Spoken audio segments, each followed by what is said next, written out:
Welcome to another episode of The Profitable Creative, the only place on the interwebs where you will learn how to turn your passion into profit.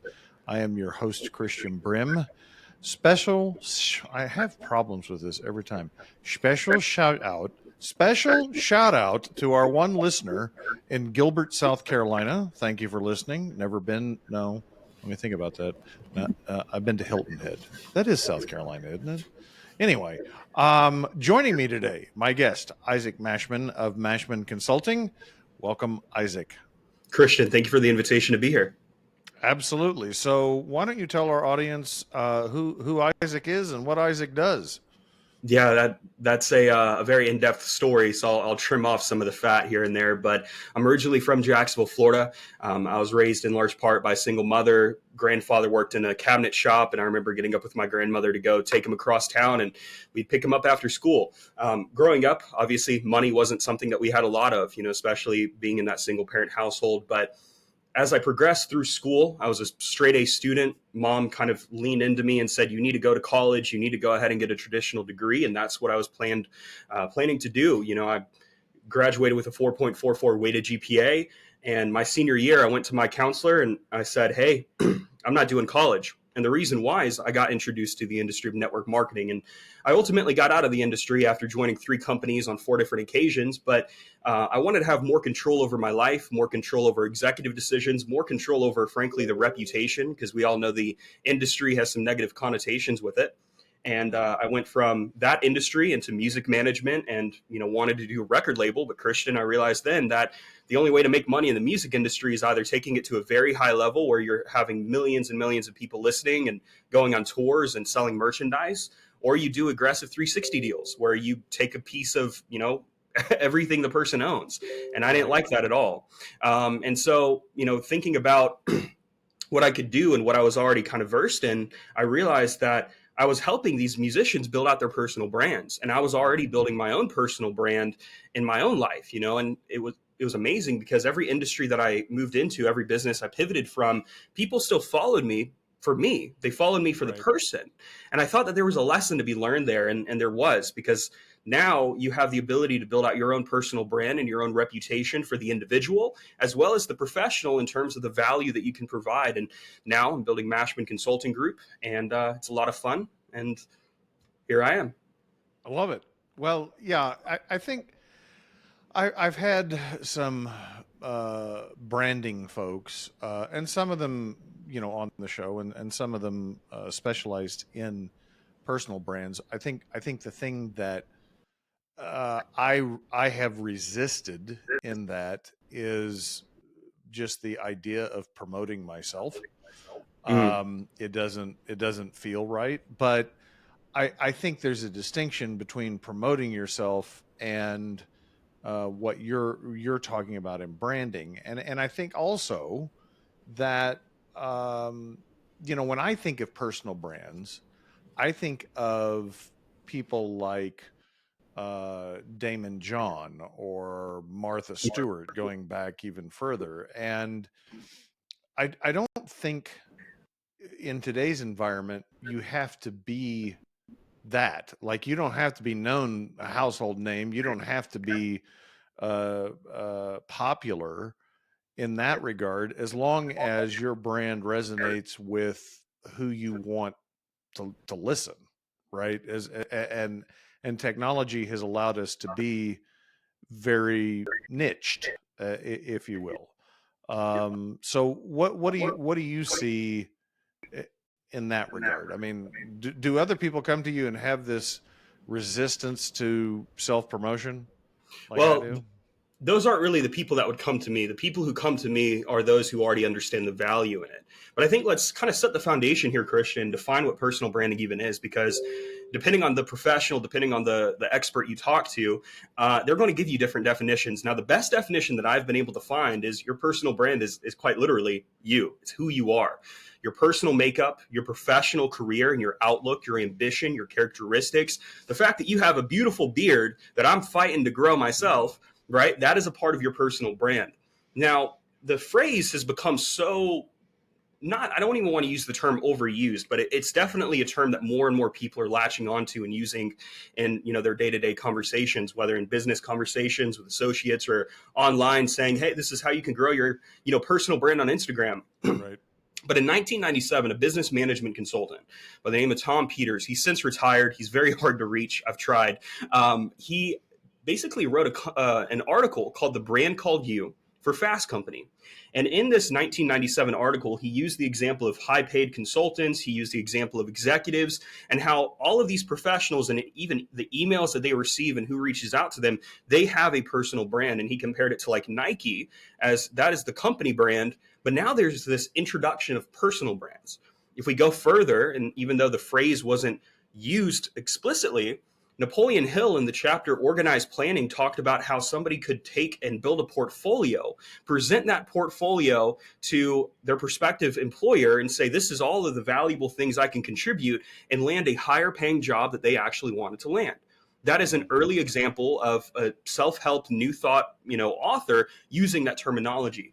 And so today, if you don't want to talk about yourself because you feel like it's narcissistic, because you feel like it's self-promotional, which a lot of people do feel like, you have to take a step back and ask yourself why you would be promoting it. Why would you want to talk about anything you have going on? And there are three main reasons. Number one is you want to make money. So, and especially in the creative space, I mean, how can you fight through with all the other videographers, the agency owners, the photographers, the comedians, the influencers, if you are not leveraging every tool at your disposal? So money's the first. The second is mission. So this you see a lot with people who are philanthropy forward, or billionaires go and they use their money and they want to launch a foundation or things like that. Now we could dispute the tax rebate and the tax benefits, right? If it's actually genuine, but some of the best public speakers or some of the best advocates are people who have experienced those exact situations that they're talking about, whether that be, certain diseases or, debilitating, conditions, domestic abuse survivors. Think about the people like Les Brown, who started out with a stutter, who used that to become his power and his leverage and built a fantastic career. And so you have the mission-oriented individuals. And then the third category, which obviously, if you don't feel like you want to self-promote at all, you don't fall underneath, which is vanity. And you do see that especially in the creative space, because the artist wants to have more people seeing their artwork, right? And vanity's the reason why celebrities exist and why Hollywood exists. And so asking yourself and determining the intention behind building your personal brand will help you develop a strategy to where you're not just saying, hey, look at how good I am, but you also have something that you can deliver to your audience. And if you could approach them just like doing a podcast and say, hey, by listening, to the Profitable Creative, you're going to be able to get educated in how to build a profitable agency. You're going to be entertained by interesting conversations. You're going to feel motivated to take action, and you're going to feel connected not only to me, but all of the other people who are experiencing the same issues. Those are the four outcomes of content: education, entertainment, motivation, and connection. And if you check off those four in the content you're producing, you're not doing it for you. You're definitely getting and reaping the benefits, but it's also the people who are learning from you as the expert, the person who's been in the field for 20, 30, 40 years. And I think that's a wonderful thing. And so it's a very nuanced conversation around selfishness and selflessness. Yeah, I like the way you laid that out there. That was very well articulated, which leads me to the question. You have written a book on the subject, I assume. What's the book? What is the book? Yes. Well, I wrote the first edition of the book, Personal Branding. I have a copy here. Excuse all the glare. One of the perks of having a beautiful office in the skies is like you have a beautiful view, but I'm trying to pinpoint how I could get the actual glare to be perfect. But I wrote this book in 2021, and it's rather short. And I just wanted to get something out there and kind of establish the philosophy of personal branding in reference to, a person's education on the subject. And I knew as soon as I published it that I wanted to do a second edition. I didn't want to do a separate book or anything like that. I wanted to expand on the work, something like Dale Carnegie with How to Win Friends and Influence People. If you were to pick up an edition from 1930 and then pick up an edition for 2024, it's going to be a little bit different. And so I wanted to expand on it. And I've been writing over the past couple of years in different bursts and adding more information, but it's coming out in the next well, next 2 weeks, actually, at the time of recording Nice. this. And I'm talking about not just what personal branding is, why you should be leveraging, mindset you need, how to brand yourself. And I'm going into subjects such as audio branding, seamless branding, the colors you use and the colors you wear in the clothing. I'm talking about reputation management, how to deal with defamation, libel, slander, how to deal with crisis. And I'm talking about marketing as well. So it's really going to be the holistic, dare I say, Bible in the personal branding space. It's going to clock in at over 60,000 words and over 300 pages. So I'm really excited about it. I've poured my heart and soul into it. Because Christian, I believe that there's so much information out there. People need to have that quality information and the right information, so they're not just chasing vanity metrics or thinking short-sighted. Yeah, there are enough hucksters out there No kidding. selling all kinds of things that probably shouldn't be sold.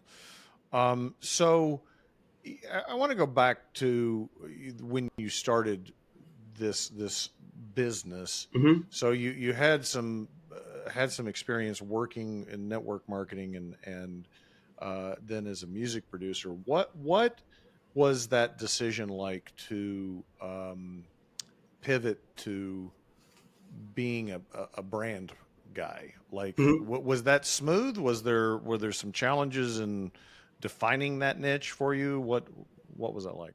Well, when you have enough people coming to you and asking for advice in a particular subject, that's usually an indicator that you have a natural expertise, you have a natural way of thinking that would make sense. And it was actually, I won't go into the full story, but I was in California. I was living in Bakersfield, California, sleeping on the floor. And this was right around the time of the pandemic. That was And probably a low point. it Being in Bakersfield, California during the pandemic. being in Bakersfield, California in general is being a Period. low point, Yes. right? Okay. But Yeah. the thing is, I needed to take a risk. And so I did I had a round trip flight. I was flown out to VidCon in 2019 by Facebook. The precursor to Facebook Reels and Instagram Reels was in an application called Lasso. And it ultimately failed, but it was evolved and integrated into what became Reels today. And I was flown out as a star creator, had a round trip flight. I was, shuttled around in the Sprinter van. I had the creator pass at VidCon. And, for most creatives, and I never really identify as a creative myself, more as that strategic mind, but it was that defining moment in my own life where I could have flown back, but then I would have been in the same situation I was trying to leave. My grandparents were going through a rough time in their house and in their health.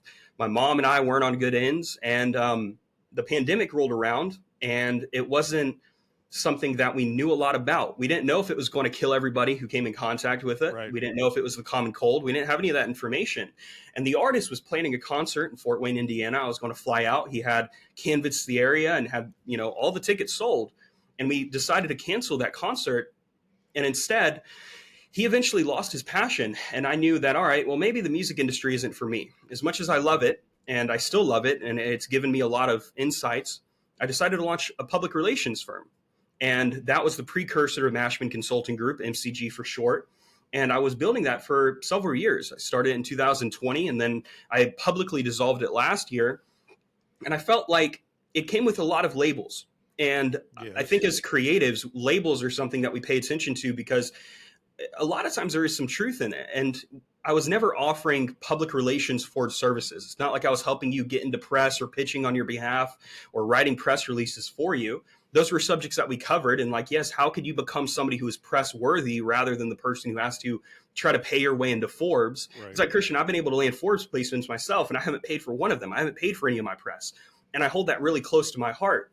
And I knew it was a change of pace. My fiance one day came to me in the bedroom and she said, "Get up, Isaac. You're the CEO of, Mashman Ventures." And I'm like, I didn't feel anything. I felt absolutely nothing. And that was a really defining moment to me. And it took me another year to dissolve the firm. But I knew that I wanted to have something that I could scale and really attach myself to, and that's where Mashman Consulting Group was born. Rather than running away from the label of consultant or doing consulting work, I had a mentor tell me, he's like, "Isaac, effectively you're a consultant." I'm like, "No, I'm not a consultant. This is a public relations firm." He's like, "It's a consultancy." And I'm like, all right. And through enough conversations and enough experiences and struggles, I guess you could say, without going into detail about any of them, I decided to dissolve that and launch MCG. But it was definitely not really a scary moment. I don't feel like I got any pushback because I already had my personal brand developed. I had gone from somebody who had no audience to thousands of people online. I landed press features. I had the experiences. I was flown out places to Washington, D.C. and to Los Angeles by other companies. And then I was like, you know what? Let me just go ahead and lock in here and commit to it and not worry about the label. View that label as kind of a gift. And here I am. So to clarify, you didn't want to be called a consultant. You didn't No, identify as why? What was wrong with that? I didn't feel like I had the expertise. And even though I did it, it really, if you were to look into it, it was a lot of imposter syndrome. But I mean, Christian, you go online and you see these guys renting fake Lamborghinis and wearing the Rolexes that, might be from some Chinese bootleg. And, launching a program or launching a course or this high ticket mastermind. And that's never been my intention. It's like, I want to build myself into that legacy. And I don't really care about legacy, but the way that, you're perceived, you want to be that legacy business figure. You want to be that celebrity business figure. And I didn't want to take that shortcut. And I felt like consultant kind of had that negative connotation with it. Or you look at McKinsey and Boston Consulting Group and, any of these other high ticket management companies, and they're getting paid billions of dollars. And they're also the people who are responsible for the opiate crisis, right? And that's kind of a scary thought. And so I did run away from that label for the longest time. But then I realized, you know what, there's nothing wrong with that. You clearly have the expertise. People are coming to you for advice. You're at a certain point now to where you're able to go and speak at events. It's like, run with it, run with it, Isaac. And man, that imposter syndrome and that fear definitely ate away at me for the longest time. Yeah, and if I'm honest with myself, that's a lot of my resistance to a personal brand. But as I explained it to a marketing agency owner, just my layman's terms, like every company has a brand. It's just whether you're intentional about it. Because the definition that she gave me was the brand is what people remember about you. And so people, businesses have brands and people have brands. Like you don't necessarily think of it in those terms, but you have a memory about every person that you've met. And the more significant people in your life, whether you know them personally or not, you have an opinion, a memory about them, some feeling around them. And that's brand, right? And so then to me, the question is, are you going to be intentional about it or not? I think the imposter syndrome and is also like a huge part of it, because it's not like, look, I know I'm an expert. I've been doing this long enough. If anybody's an expert, I'm an expert, right? Like no one's got more experience on these subjects than I have, but it does feel like a little scary to call yourself an expert, right? You don't call yourself an expert, Christian. That's the big indication here. You are not ever going to call yourself an expert. Other people call you an expert, and then you live into that title. Well, and that's really big. Yeah, it goes back to something my college roommate said. That was he was a Golden Gloves boxer and a complete badass, like fighting, but no, he never talked about himself in those terms. He never, it was and he said to me, he said, if you're really good, other people talk about you. And I'm like, yeah, that's right. I mean, that's true. You shouldn't have to talk about yourself. And that's kind of where I'm stuck. Like, I don't want to talk about myself. You know what I'm saying? Well, number one, when it comes to your personal brand, you have it whether you want it or not. Exactly. It's like, the moment you were born, I would dare say, I'd make the argument that you've had your personal brand even farther than you have memory of. Your mom named you, your mom and dad determined where you were born. I mean, think about even miscarriages, right? And this is kind of, I've never used this example, but think about a family who has a miscarriage baby. They're called an angel baby. They still have a name. They still have a reputation. I would say that they even have a personal brand, right? And then people who are in faith, they believe that they'll be reunited with that baby in heaven, right? Right. I would say that every single person who's walked this earth has had a personal brand. And I would also say that you actually don't have a memory of every person you've ever met because you've True. forgotten about some of them. Sure. And if you've forgotten about them, that is a failed execution on their part for their own personal brand. Now, that doesn't mean that they even care, right? It's like you're not going to Right. remember every cashier you meet at McDonald's or every person you meet out at a retail store. But the ones who have the greatest impact on you, you definitely will remember. Or the people who you can go back to 10 years or 20 years after your high school, graduation, and you're like, hey, how are you doing, Johnny? Great to see you, right? The people who you were closest to. And I would say in your case, if you have, and you say that you have more expertise than everybody else, isn't it your obligation to share that with the world? No, no, you're right. And it is, and if you believe that there's a mission that you're supposed to fulfill, it is your obligation to implant a memory in Mm-hmm. their minds, so that when they are struggling with the things that I can help with, that they remember. No, you're exactly right. And I guess, kind of like you get stuck on I got stuck on the word consultant. To me, I just kind of get stuck on the word brand. I mean, it sounds wrong. I don't know. Maybe you can come up with a different word rather than personal brand. Maybe there's a. Well, I have Okay, actually. let's hear it. I have. It's but it's more of a strategy that I developed earlier this year because a lot of people you'll go online and you'll follow their social media and they only talk about the business. They only talk about what they're doing. They're only talking about how they can make you money, how they make money, and it's very one-sided. And if Mm, another expert came along, another person who had maybe more engaging content, you don't have any loyalty to that one individual because you only know them for the professional, what they can do for you. But if right. you incorporate that personal aspect, right, and actually realize, hey, they're a father, they love the outdoors, they love to travel, they're an advocate for X, Y, and Z cause, you are going to become more attached to that person because there's more mutual connection, there's more rapport, and more trust. And so I wrote an academic paper earlier this year, and the entire paper is going to be at the end of the second edition called Identity Positioning. Because effectively, what you're doing is you're positioning your identity for the world to see, Mm, for everybody else to see. okay. And so what you're really doing is you're publicizing your identity here.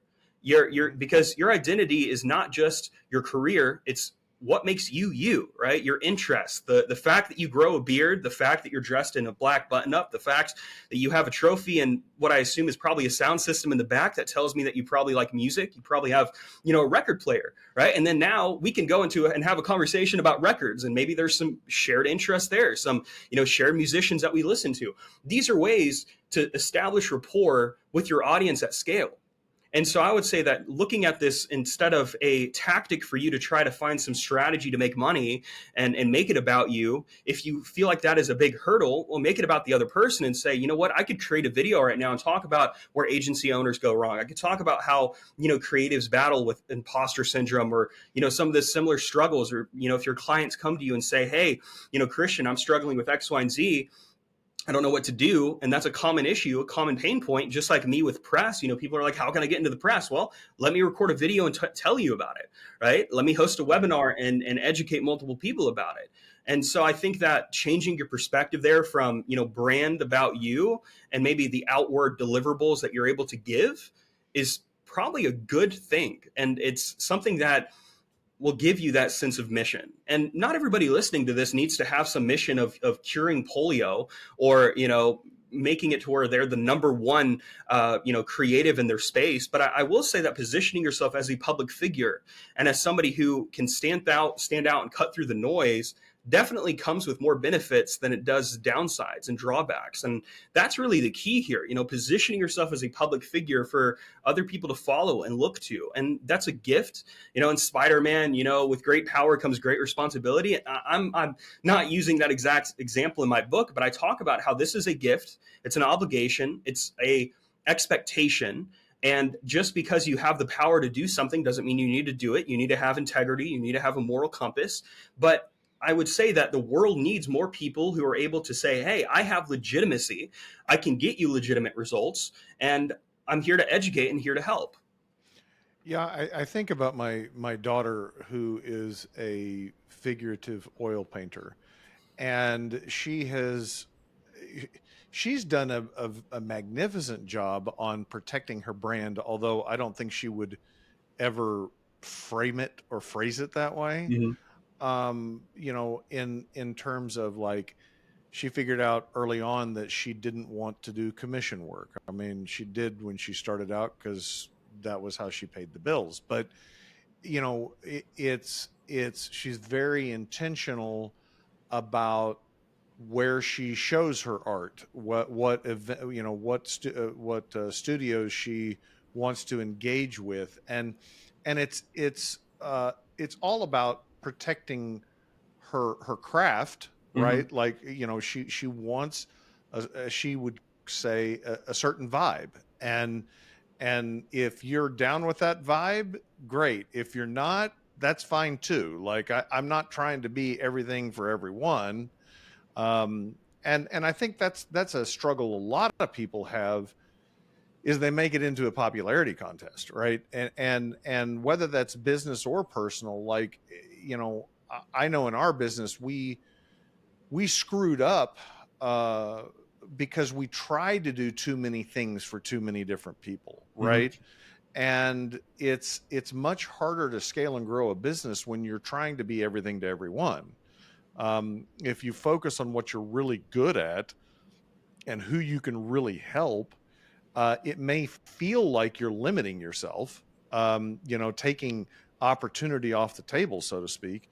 But I think it actually creates a focus that allows things to go much easier. It certainly has been in my experience. Well, and artists are a great example to use because the fact you introduced her as an oil painter, right? Now I know and have this frame of point in my mind saying, all right, well, she's not dealing with clay. She's not a Right. potter. She Right. isn't somebody who's using charcoal or black and grays. So I'm able to kind Right. of paint an image there. And that's a part of her personal brand, right? She's an oil painter. And then you think about other artists like Van Gogh or Dali or H.R. Geiger, who influenced the Alien movies, right? These are individuals who had a particular style, and that's what made them attractive. Some of Right. them after death, but some of them when they're alive. And today, you have these people who are creating artwork and they're like, hey, posting my artwork until it reaches my audience, right? And these Right. are videos that are reaching potentially billions of people, and they're becoming known as an artist in that particular field. And that is something unique that they're able to offer. And then what your daughter's doing is she's maintaining and protecting her reputation, and she's also making cautious decisions about, all right, well, this gallery isn't going to make sense because they only focus on nature landscapes. I don't Right. paint nature landscapes, Right. but this gallery over here might be more eclectic or be more in line with what I'm trying to do.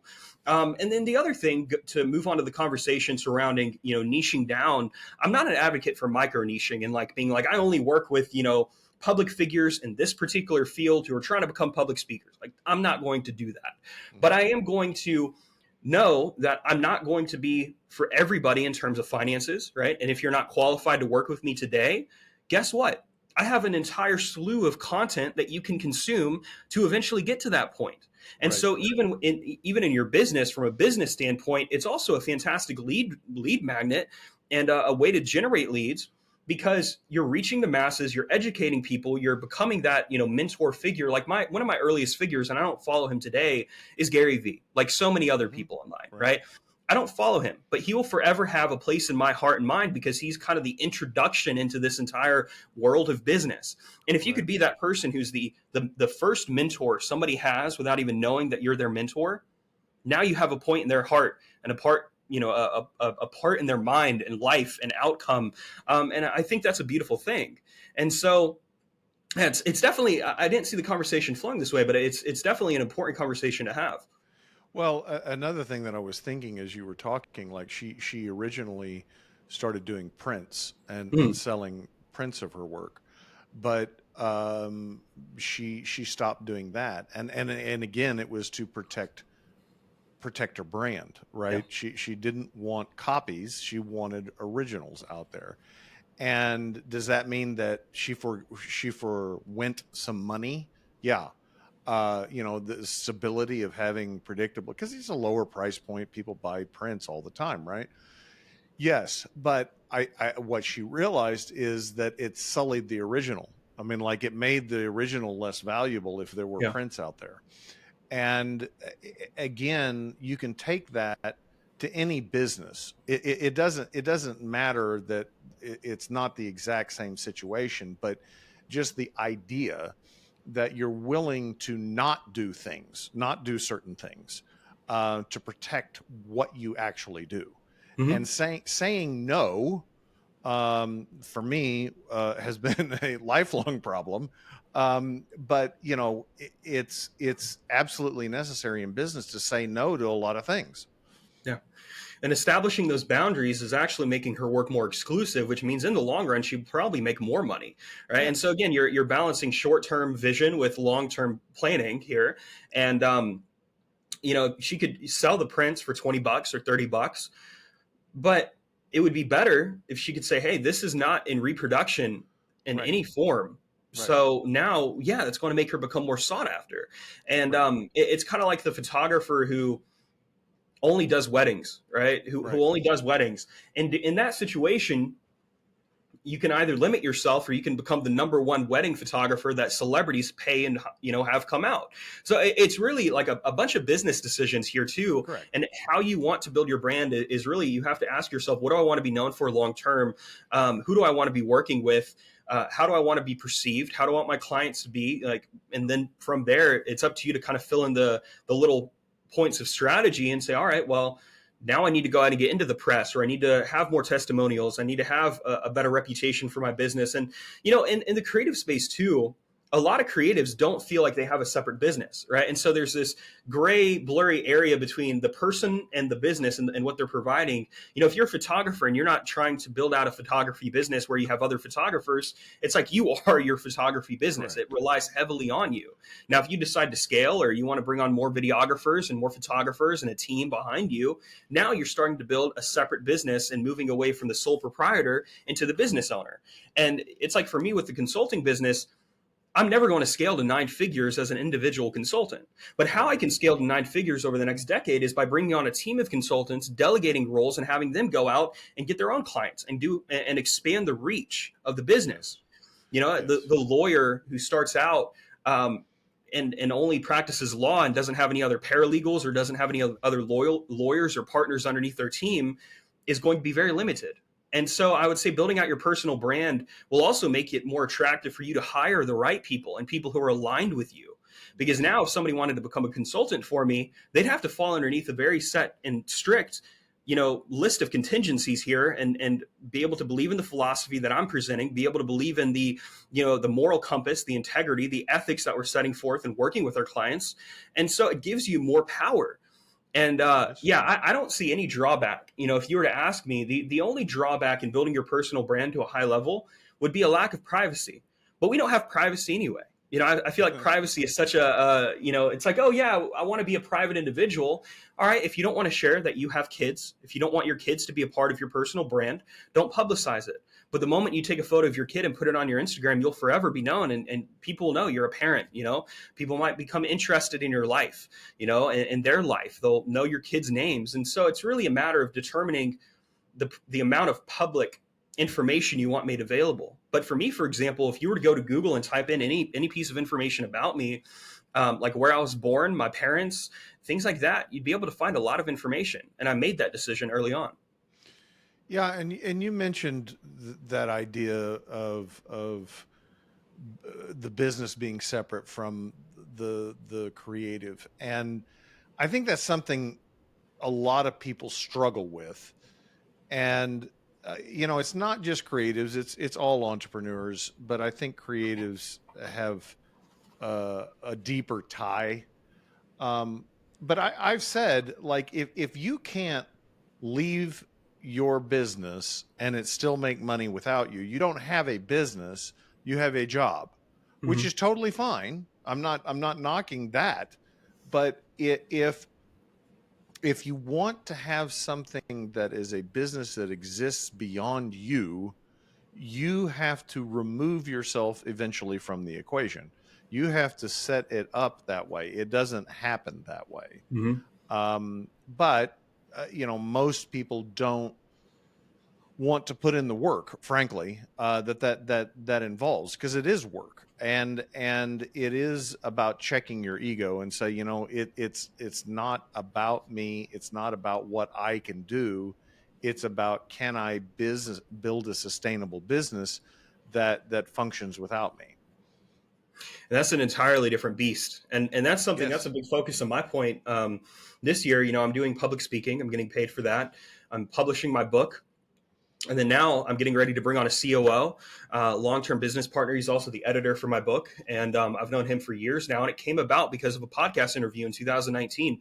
He was in college and he's like, "Hey, Isaac, I'm doing this podcast. I saw your content online on Twitter.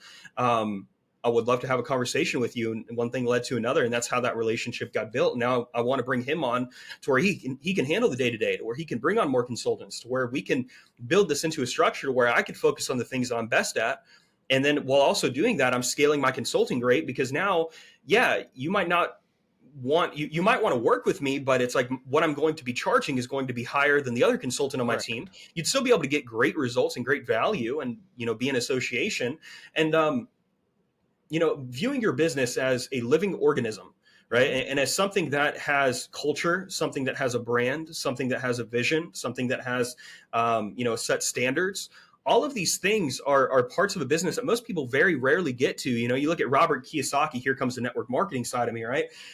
If you look at Robert Kiyosaki's cash flow quadrant, right, the four squares, and it's like 60% are employees, 30% are self-employed, 4% are business owners, and 1% are investors. Most people fall underneath the self-employed category. I have for the Correct. longest time. Correct. But now it's like, bringing on a booking agent, for example, to help me with public speaking is an example of expanding my team and building a team around my personal brand. Now, not everybody will do that, but if you want to take it to a higher level, whatever your mission might be, whatever your purpose might be, these are all requirements. And yeah, it might take you 5 years to start compounding results, but once you get that ball rolling and the reputation is set, your reputation is going to be working for you 24/7. And in my book, I talk about how, having a strong personal brand is like having a promoter, a marketer, a representative working for you, even when you're in bed. Because how many emails do I get every single night when I'm asleep in my bed that are coming to me, pitching me, asking me? These are all examples of my personal brand speaking for myself. And that's how opportunities can start to, become attracted to you, because you're attractive. Thank It's you. like, I appreciate oh, it. You weren't talking about I me. love the Sorry. beard though. You got the Greek god Zeus going on. Well, my wife said I looked like Papa Smurf, which I actually took offense to. Yeah. I said I'm not blue, and my beard is not entirely white, and I don't wear a hat. So, Isaac, how do people find your new book or your old book if they want to buy the old version? Don't purchase the first edition, purchase the second one. It'll cost you a couple dollars extra, but it will pay off in dividends when you buy it. It's coming out February 21st, which is next Friday. It's going to be available on Amazon and pretty much every other distributor I can possibly get it into. So it will probably be available on Target.com, Walmart.com. Once you do things like enough times, you learn a few mistakes and a few better ways of going about it. And so the publication process here, you will not be able to tell that this book was self-published, which is done intentionally. It's I'm pouring my heart and soul into this thing.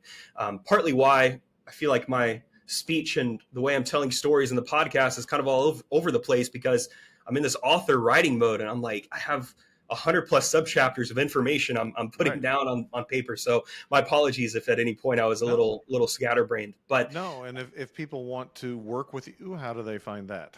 For that, you would go to mashmancg.com. It's Mashman Consulting Group. We have a really cool AI chatbot that on the bottom, it's called KPI. You go through that, have a quick conversation, and it'll take you to an overview presentation with an onboarding survey. Or you could reach out to me directly if you want to work with me and have me, help you with your personal brand and, put together a strategy in place and optimize it and scale it. So, Christian, it's been a great conversation. I've really appreciated it. Absolutely. Listeners, we'll have all of those links in the show notes. If you like what you've heard, please rate the podcast, share the podcast, subscribe to the podcast. If you don't like what you heard, shoot us a message. Let us know what you'd like to hear, and we'll replace Isaac. Until then, ta-ta for now.